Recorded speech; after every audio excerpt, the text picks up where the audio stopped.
Captain Elias Ward had flown through storms that clawed at his wings, navigated mountain passes so tight they felt like the jaws of the earth, and ferried passengers across continents with a calm that made him a legend among his peers. But nothing in his 20 years of flying prepared him for the night the sky itself seemed to turn against him. It began with a shudder. At 32,000 feet, his small cargo plane jolted as if struck by an invisible hammer. Warning lights flared across the cockpit. The radio hissed, then died. A violent downdraft slammed the aircraft downward, and Elias fought the controls with every ounce of strength he had. Ice crawled across the windshield like a living thing. The engines coughed, sputtered, and then silence. The world fell. He aimed for the darkest patch of forest below, hoping trees would cushion the impact. The crash was a blur of splintering metal, tearing branches, and a final bone-rattling thud. When the world stopped spinning, Elias found himself hanging upside down in his harness, blood trickling down his forehead. He was alive, barely. The awakening. The wilderness around him was vast, endless pines, jagged cliffs, and a cold wind that whispered warnings. His plane was a mangled carcass, but it offered shelter and supplies. Elias scavenged what he could: a flare gun with one shot, a half-crushed first aid kit, a survival knife, a metal water bottle, a wool blanket, a map burned at the edges. His radio was dead. His locator beacon was shattered. No one knew where he had gone down. He was alone. Joustry. The first lessons. Elias knew the rules of survival: water, shelter, fire, food, in that order. He found a stream by following animal tracks. He boiled water using a metal panel from the plane and a small fire he coaxed to life with sparks from his knife and a piece of flint he found in the wreckage. Food was harder. He fashioned a spear from a broken strut and a sharpened piece of metal. His first attempts at fishing were pathetic: splashes, curses, and empty hands. But by sunset, he had caught 2 trout.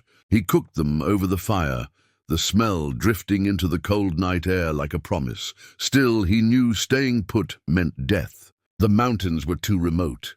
Search teams would never find him. He needed a plan. Day 6, the path of smoke. Elias climbed a ridge to get a better view. From the top, he saw a distant plume of smoke, thin, faint, but unmistakably human. Civilization. It was at least 40 miles away, across rugged terrain. He marked the direction using the sun and a makeshift compass he crafted from a magnetized needle floating on water inside his bottle cap. He packed what he could carry and left the wreckage behind. Day 10, the wolves. The nights grew colder.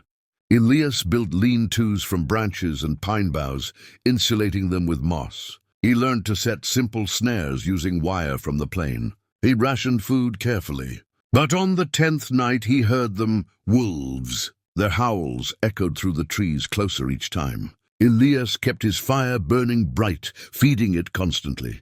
Fire was life. Fire was safety. At dawn, he found tracks circling his camp. Large ones.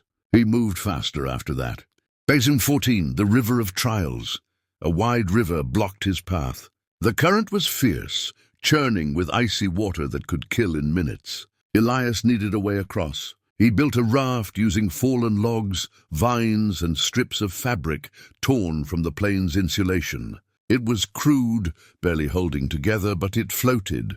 Halfway across, the river tried to claim him. The raft spun, slammed into rocks, and began to break apart. Elias clung to it, teeth chattering, muscles screaming. When he finally crawled onto the far bank, he lay there for hours, shaking uncontrollably.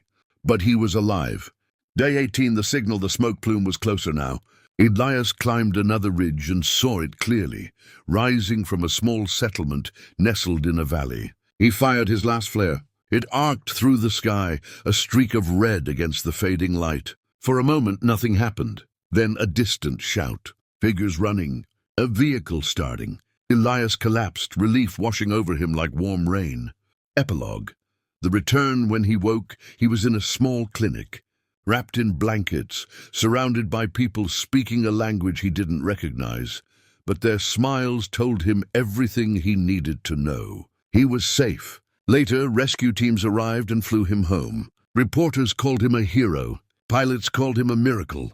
But Elias knew the truth. He survived because he refused to surrender to the cold, to the hunger, to the fear, to the wilderness itself. And because deep down, he believed one thing: a pilot never stops navigating, not even when the sky falls.